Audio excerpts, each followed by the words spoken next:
Assalamualaikum warahmatullahi wabarakatuh.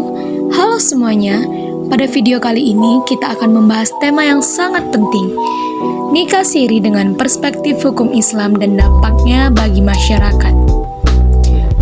Sebelumnya, apa itu nikah siri, bagaimana status hukumnya dalam Islam dan negara, serta bagaimana dampaknya khususnya bagi istri dan anak? Mari kita pelajari bersama-sama di video kita kali ini. Pertama, apa itu nikah siri? Nikah siri adalah pernikahan yang sah secara agama apabila memenuhi rukunnya, yaitu wali, ijab kabul, mahar, dua saksi, dan lain sebagainya. Tetapi tidak dicatat secara resmi di kantor urusan agama atau KUA, dan tidak memiliki pengakuan hukum negara. Menurut fikih, syarat-syarat sah nikah mencakup wali, saksi yang adil, ijab kabul, mahar, dan calon mempelai yang balik dan berakal. Ulama mazhab Syafi'i, Maliki, Hanbali sepakat bahwa selama syarat tersebut terpenuhi secara agama, sah. Pada dalil dari Al-Quran misalnya, surah An-Nisa ayat 3 yang menyebutkan kewajiban berlaku adil kepada istri dan membangun rumah tangga dalam kerangka keadilan. Hadis yang umum digunakan, Nabi Shallallahu Alaihi Wasallam bersabda bahwa pernikahan tidak sah kecuali dengan wali dan dua saksi yang adil. Ini menunjukkan bahwa aspek saksi dan wali itu krusial dalam Islam.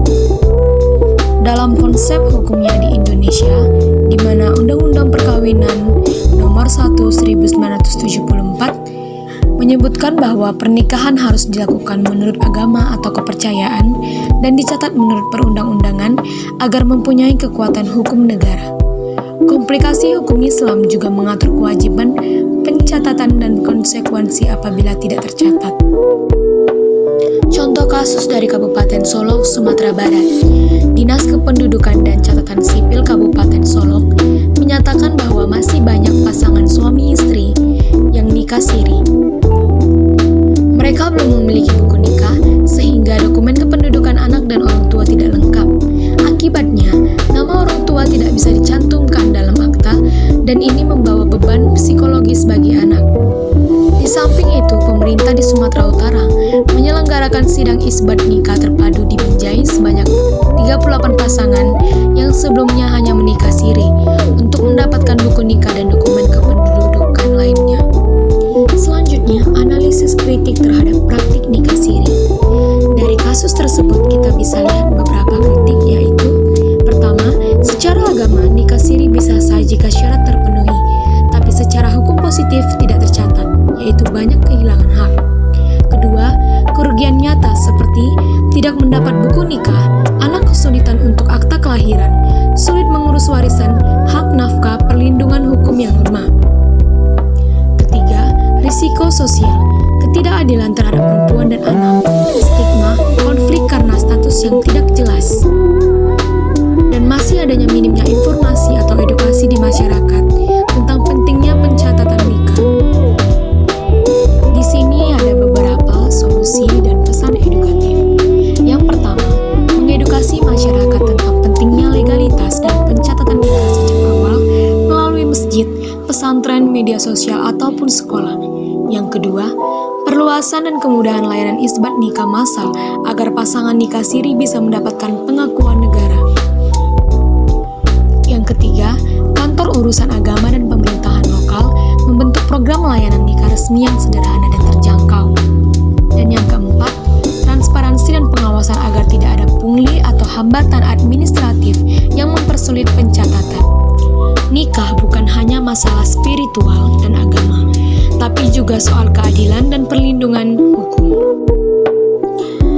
Nikah siri meskipun bisa sah menurut syariat memiliki konsekuensi serius bila tidak dicatat oleh negara.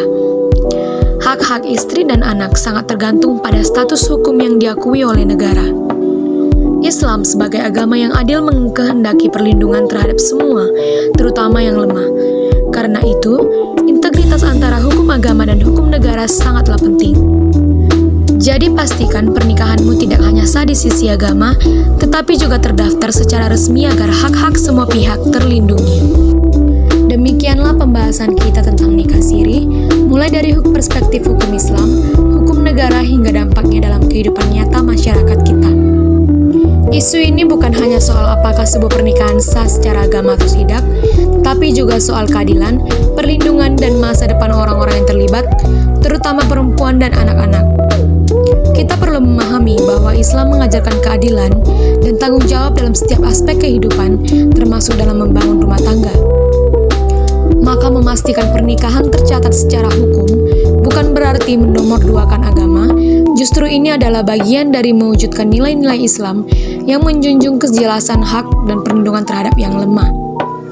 Semoga kita semua lebih bijak dalam memandang persoalan ini, dan semoga masyarakat kita semakin sadar pentingnya membangun keluarga dengan pondasi yang kuat, baik secara spiritual maupun legal. Dan terima kasih sudah menonton video ini.